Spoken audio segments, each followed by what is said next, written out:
Border battalion की post को जब से री एडवर्टाइज किया गया है और साथ ही में वो लोग जिन्होंने फर्स्ट टाइम जब फिजिकल हुआ था, जब एग्जामिनेशन होने थे, तो जो उस समय क्लियर नहीं कर पाए थे उन लोगों को इनएलिजिबल कर दिया गया इस नई एडवर्टीजमेंट से।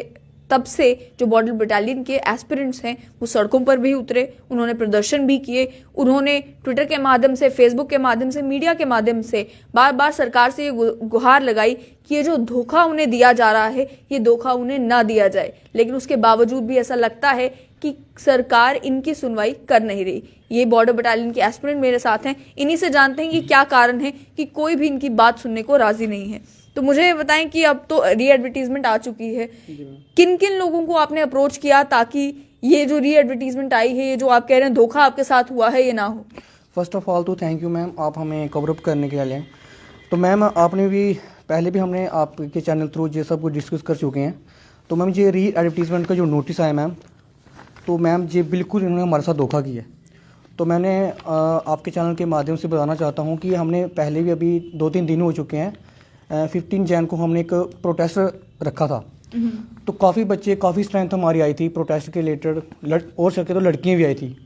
तो और इसमें क्या है कि मैम जो देखो कितने बच्चे अभी रोड पे आ रहे हैं, हम नहीं चाहते हैं कि हम रोज़ सड़क पे आएँ, किसी को तंग करें, आम पब्लिक को। लेकिन मैम हमको ना ये गवर्नमेंट जो एडमिनिस्ट्रेशन है हमको ये मजबूर करी है रोड पे आने के लिए। क्या आपने कोई रिप्रेजेंटेशन जो है वो लेफ्टिनेंट गवर्नर मनोज सिन्हा को दी है, कोई रिप्रेजेंटेशन किसी अधिकारी को दी ताकि आप अपनी बात कम से कम उन तक पहुंचा सकें? मैम हम अपने जो सुपरिटेंडेंट पुलिस अभी जिन्होंने हमारा जो लास्ट टाइम प्रोटेस्ट हुआ था उनसे हमने बात करी, उनको हमने अपने मेमोरेंडम भेजे हैं कि सर प्लीज़ जो हमारी बात है एलजी सर तक पहुंचाइए। तो उन्होंने हमको बोला है, हमको आश्वासन दिया है पक्का आपका जो मैटर है जो पक्का मैं एलजी सर तक पहुंचाऊंगा।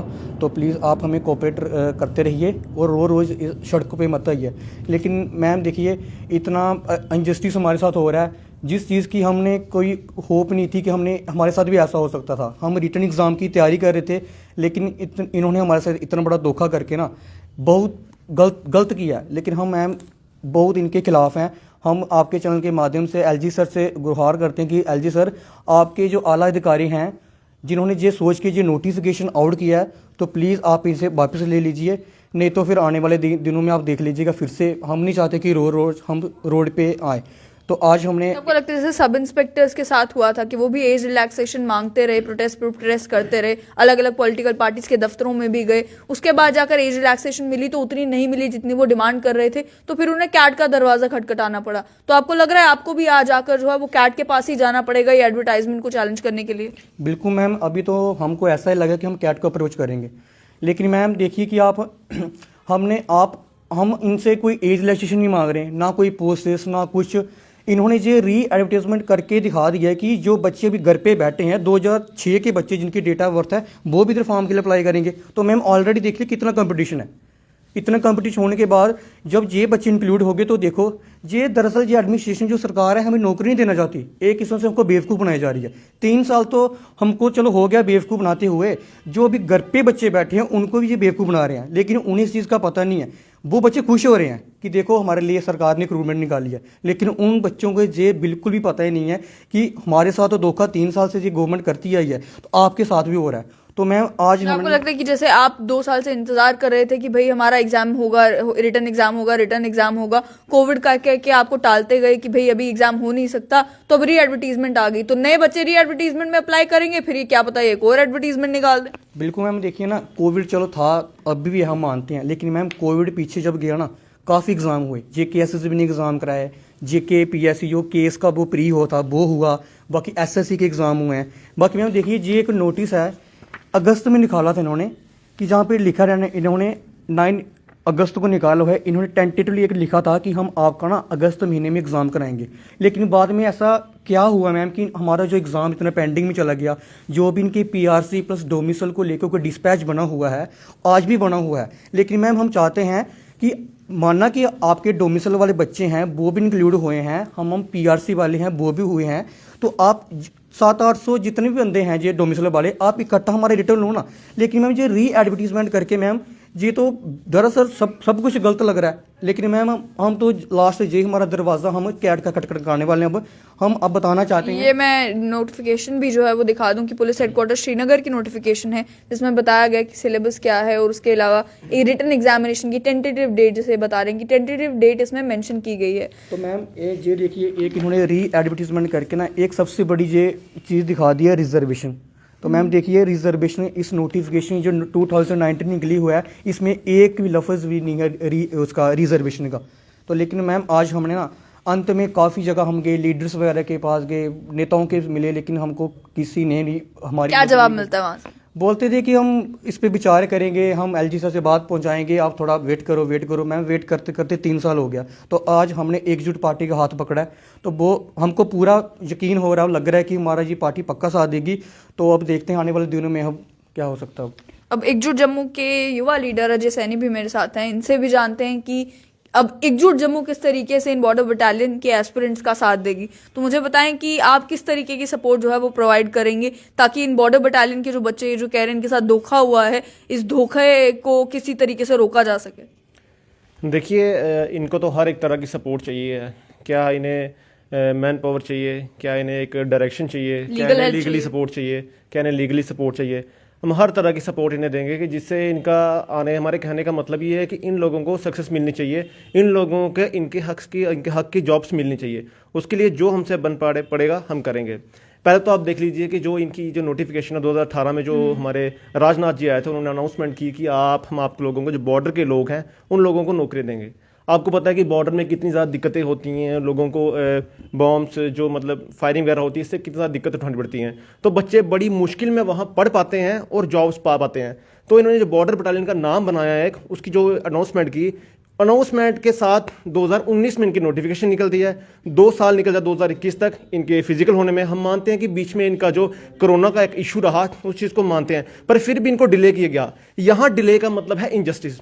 और अब जब इनको एक इशू बनाया इनका, इन्होंने अपना उसका जो डोमिसाइल है और दूसरा पीआरसी का, ये दिन ब दिन डिले कर रहे हैं ताकि हम इनको जॉब ना दें। और अब देख लीजिए कि आपने कभी सुना कि एक नोटिफिकेशन के ऊपर 2 भर्तियां?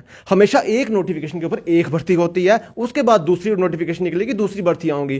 पर इन्होंने ये जो एक मतलब कि एक कंफ्यूजन क्रिएट की है इससे कि डिले हो। इससे प्रोसेस जितना ज़्यादा डिले होगा उतना ये हमारे युवाओं को बेरोजगार रख पाएंगे। जैसे इनकी नीति, जो इनकी मेंटालिटी बनी हुई है यहाँ पे कि युवाओं को नौकरियां तो मिल ही नहीं रही हैं। आप देखिए कि जैसे समझ लीजिए कि जो आज लोग रिटायर हो रहे हैं, आईपीएस रिटायर हो रहे हैं, हमारे पुलिस कांस्टेबल रिटायर हो रहे हैं, हर एक डिपार्टमेंट्स में लोग रिटायर हो रहे हैं। पहले तो हम ये सोचें कि वो जो नौकरियां लोग रिटायर हो रहे हैं उनकी जगह जो वैकेंट सीटें पड़ी वो जागा रही हैं। और ये हर एक डिपार्टमेंट का कहना है कि हमारे पास सीटें पड़ी हुई हैं। इस दोहरे मापदंड को कैसे देखते हैं कि जहां सब इंस्पेक्टर की बात आई वहां पर उन्होंने कहा कि हमें मौका चाहिए, उन्हें मौका नहीं दिया जा रहा था। यहाँ पर ये कह रहे हैं हमें ऑलरेडी मौका मिला हुआ है, हमारी रिक्रूटमेंट कंप्लीट करो। ये कह रहे हैं भाई डोमिसाइल वालों को मौका मिलना चाहिए पहले। देखिए ना, मैं कह रहा हूँ कि यहाँ पे सिर्फ एक ही बात सामने आ रही है। ये सोच रहे हैं जितना हम डिले कर सकें इन बच्चों को, जितना बेवकूफ़ बना सकें हमारे लिए उतना बढ़िया है।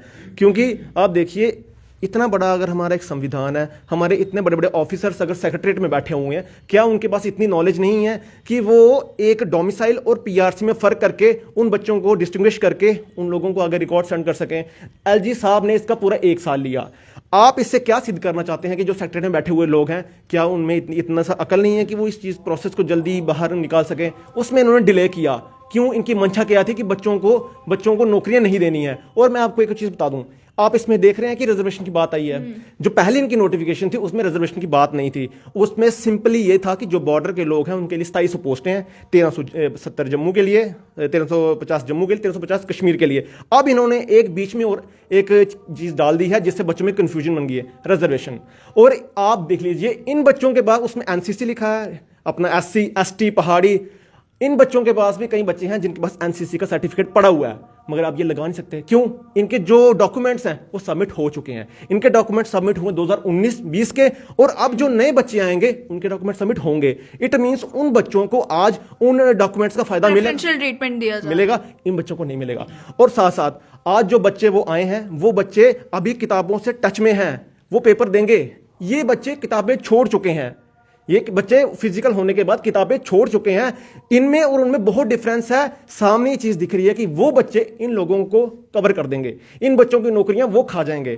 और इससे ये चीज भी सामने आ रही है कि ये लोग हम लोग में फूट डाल रहे हैं। ये जो आने वाला यूथ है और जो ये यूथ है, इसमें एक फूट पड़ रही है। आपस में इन दोनों का क्लैश होगा, आपस में दिल में घृणा जलेगी कि ये जो आने वाले बच्चे हैं हमारी नौकरियां खा रहे हैं। इसका जिम्मेदार कौन है? यही गवर्नमेंट को होना चाहिए कि इतना बड़ा कॉन्स्टिट्यूशन है, इतने पढ़े लिखे लोग बैठे हुए हैं, क्या आपको इतना दिमाग नहीं है? क्या एक इंसान 2 डिपार्टमेंट में काम कर सकता है? नहीं कर सकता। तो फिर एक नोटिफिकेशन के ऊपर ये दो प्रतियां कैसे हो सकती हैं? आप साफ समझ रहे हैं कि ये लोग ना हमें मतलब बेवकूफ बना रहे हैं। अगर दूसरी तरफ अगर पक्ष देखा भी जाए तो रिजर्वेशन की जहां तक बात है, देखा ये भी गया था कि सब इंस्पेक्टर की जो पहली भर्ती थी, अभी रिसेंट वाली नहीं, जो पिछली भर्ती थी, उसमें भी रिजर्वेशन को लेकर एक मामला कैट में पहुंचा था। उसके बाद पिछली लिस्ट को क्वॉश किया गया था। तो हो सकता है कि अब वापस से विभाग ने डिसाइड कर लिया हो कि वो वाली गलती हमें दोहरानी नहीं है, कि एडवर्टीजमेंट में भी अगर हम रिजर्वेशन मेंशन नहीं करेंगे, बाद में जाकर फाइनल लिस्ट आने के बाद हो सकता है कोर्ट में चैलेंज हो जाए, कहीं इसमें तो रिजर्वेशन आपने की ही नहीं, दोबारा से लिस्ट क्वॉश है। तो वो समय बचाने के लिए उन्होंने री एडवर्टाइज कर दी और उसमें रिजर्वेशन डाल दी। बट देखिए ना, हर एक चीज को हर एक तरीका होता है। जो चीज़ पहले है उसे पहले हमें कवर करना पड़ता है, जो चीज़ बाद में है उसे बाद में। अब आप सारी चीज़ों को मिक्सअप करेंगे तो इससे किसी को भी जॉब नहीं मिलेगी और कन्फ्यूजन क्रिएट रहेगी। इससे नुकसान हमारी सरकार को भी है। और मैं आपको एक चीज़ बताना चाहूँगा, आपको पता है कि पीछे जो इशू चल रहा है गुज्जर बकरवाल का, पहाड़ीज़ का, इनकी सोच देख लीजिए। अब मैं इनकी सोच पे आता हूँ, इनकी सोच देख लीजिए। अब ये पहाड़ीज़ का भी इशू भी बीच में डाल रहे हैं, रिजर्वेशन डाल रहे हैं। इनको पता है कि हमने किस तरह से यहाँ कन्फ्यूजन क्रिएट करनी है कि आपस में ही लोग लड़ जाएं, आपस में ही लोग लड़ जाएं कि यहाँ पे इस तरह की चीज़ें बीच में डाल रहे हैं। हमारा साफ तौर से यही था कि जो बच्चे हैं पहले, जिन्होंने पहले अपने फिजिकल क्लियर किए हुए हैं, जिनको पहले ही बहुत सारा टाइम हमारा वेस्ट हुआ है, जिसमें एलजी साहब का खुद एक बीच रोल रहा हुआ है कि छोटा सा एक इशू था उसको सॉल्व करने में साल लगा दिया। तो इन बच्चों को पहले इनकी जो भर्ती है उसको कवर किया जाए, इनका रिटर्न हुआ जाए। जब इनका रिटर्न हो जाता है तो नई भर्ती निकाले आप, फिर नई भर्ती निकालिए आप। जो पहले वाले लोग हैं उनको आप कंफ्यूजन क्रिएट करके दूसरों के साथ मिला के आपस में इनका क्लैश करवा रहे हैं। क्या आपको लगता है मसला पॉलिटिकल बन चुका है रिक्रूटमेंट का? क्योंकि अगर डोमिसाइल वालों को इंक्लूड नहीं किया जाता तो फिर सवाल ये भी खड़े किए जाते कि 370 हटने के बाद आखिर सरकार ने बदला क्या? अगर डोमिसाइल वाले एलिजिबल नहीं है, अभी भी पीआरसी वालों को ही नौकरियां मिलनी है, तो फिर जम्मू कश्मीर में बदला क्या? तो क्या लगता है कि ये राजनीति का शिकार हो रही है बॉर्डर बटालियन की रिक्रूटमेंट? जम्मू में जितना भी हमारा युवा है सर राजनीति का शिकार हो रहा है। वो इसलिए उसका मैं एक चीज़ बोलता हूँ आपको, आप देख लीजिए जितनी भी ये आज ये निकल रही है ना पोस्टें वगैरह, ये इन लोगों को मिलेंगी। ये तब मिलेंगे जब इलेक्शन आएंगे। इलेक्शन के टाइम भी ये भी पोस्टें निकलेंगी, वो भी निकलेंगी। और आपको बताता हूँ ये जो राजपूत इशू है ना, युवा राजपूत मारा हरि सिंह की छुट्टी का, ये भी सॉल्व होगा। ये भी सॉल्व होगा उस वक्त जिस वक्त ये हमारा अपना इलेक्शन आएंगे। इलेक्शन के टाइम पे ये राजपूत लोगों को जोड़ेंगे अपने साथ कि हमने आपको छुट्टी दिलवा दी है, अब ये उनको डिले कर रहे हैं इनकी छुट्टी के लिए। ऐसे बहुत सारे इशूज हैं, लेबर के हैं, ये वो, क्योंकि जम्मू जो है ना वो लैंड ऑफ प्रोटेस्ट बन चुकी है। जम्मू में इतने प्रोटेस्ट हमने सोचा कि आज से जो पिछली सरकारें थी चाहे कैसी भी थी, इतने प्रोटेस्ट हमने जम्मू में नहीं देखे अपनी संभाल में भी। पर अपनी संभाल में जब आज हम देख रहे हैं ना, इतने प्रोटेस्ट होते हैं कि आज मीडिया को पता ही चलता है कि हम वो प्रोटेस्ट कवर करें, वो प्रोटेस्ट करें, वो प्रोटेस्ट कवर करें। प्रोटेस्ट इतने हो रहे हैं, मीडिया कम पड़ गई है आज हमारे जम्मू के लिए। मुझे लगता है कि हर एक चैनल को अपने 3-3 चैनल और भी बनाने चाहिए प्रोटेस्ट कवर करने के लिए, क्योंकि ये लैंड ऑफ प्रोटेस्ट बन चुकी है। इसके पीछे कारण किसका है? हमारी ये जो मौजूदा यहाँ पे लेफ्टिनेंट गवर्नर की सरकार है, वो लोग इस चीज़ पे ध्यान नहीं दे रहे हैं कि हम लोगों की जो कन्फ्यूजन है उनको दूर करना है, ना कि उनको कन्फ्यूजन में डालना है। और बच्चे तो इतने बेरोजगार हो गए हैं ना, हर एक जगह देख लीजिए आप बच्चों इनके गालियाँ दे रहे हैं। और आप सोच लीजिए ऐसा मतलब करना भी क्या है इस चीज़ का, अगर आपको पूरा युवा गालियाँ दे रहा, पूरी आपको जनता आपके खिलाफ होगी, आज इस सरकार का या ऐसी आप अपनी पोस्ट का करेंगे क्या? आखिर में बॉर्डर बटालियन की जो एस्पिरेंट है, आप मुझे बताएं कि आने वाले टाइम में अब आपका कोर्स ऑफ एक्शन क्या होगा? क्या दोबारा से धरने पर बैठेंगे या फिर लीगल रूट ही अपनाएंगे ताकि इस एडवर्टीजमेंट को कहीं क्वॉश किया जा सके? मैम हम 26 जनवरी देखेंगे।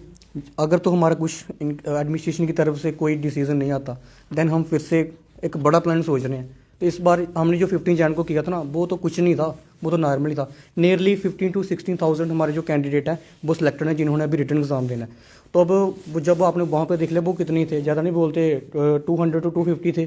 तो लेकिन मैम मेरे को ये समझ नहीं आती एक बात, इतनी बड़ी आप चेयर पे बैठे हो, रिस्पेक्टेबल चेयर पे बैठे हो, हमारे डीजी साहब, हमारे एलजी सर, आपने ऐसा एक बार भी सोच लेना चाहिए था, अपना दिमाग का पूरा इस्तेमाल करते कि आपने जी नोटिफिकेशन सोचने से पहले ही सोचते कि कल को क्लैश पड़ने हैं।